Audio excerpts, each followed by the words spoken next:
Viewers इस वक्त यहाँ जमील अहमद वानी साहब मौजूद हैं और ये सामने देखें गंदा पानी यहाँ खड़ा हुआ है, तो जिससे जमील अहमद वानी जलूस का रास्ता है, तो इस जलूस के रास्ते की सफाई हो रही है इस वक्त। जी जमील भाई आप क्या कहेंगे? फितरस भाई जी क्या कहना चाह रहे हैं आप? क्या जी हम काम करवा रहे हैं। अच्छा हम काम करवा रहे हैं। अच्छा गटर मर गया तो मेरे को जमील भाई ने बोला, मैंने गटर मतलब के खाली करवा दिया। सही। अभी मतलब के बुलाया जमील भाई ने, पानी को बंदे ला कर मैंने पानी में करवा दिया। जी जब आ जाओ जी जमील भाई क्या कहेंगे आप? बस इस वक्त जुलूस का रास्ता है, ये बड़ा जुलूस ईद मिलाद नबी का गुजरेगा यहाँ से, तो ये पानी खड़ा हो गया रात के टाइम, तो अभी इसको क्लियर करा रहे हैं। 1 घंटे बाद जो है वो जुलूस गुजरेगा इंशाअल्लाह ताला। ये खिदमत खल हो रही है। व्यूअर्स ये सारी सूरत हाल आप देख रहे हैं, ये इस वक्त यहाँ भी सूरत हाल सड़क की जो है, और ये सूरत हाल भी आप देखिए, और ये हालत भी आप देखिए।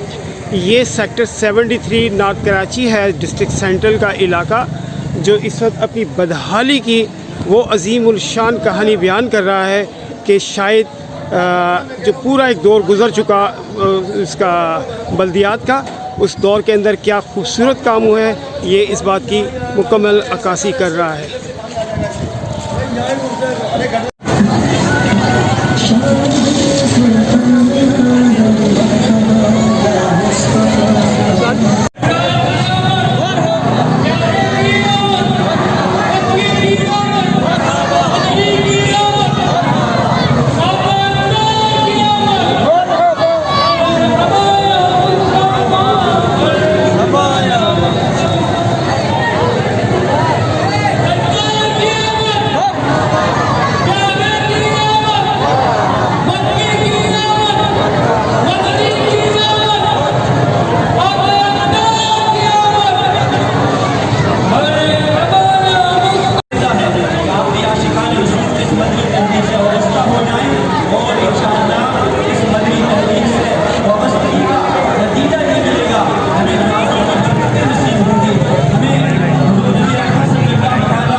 सकेगा जब तक उससे 5 सवाल न पूछे जाए।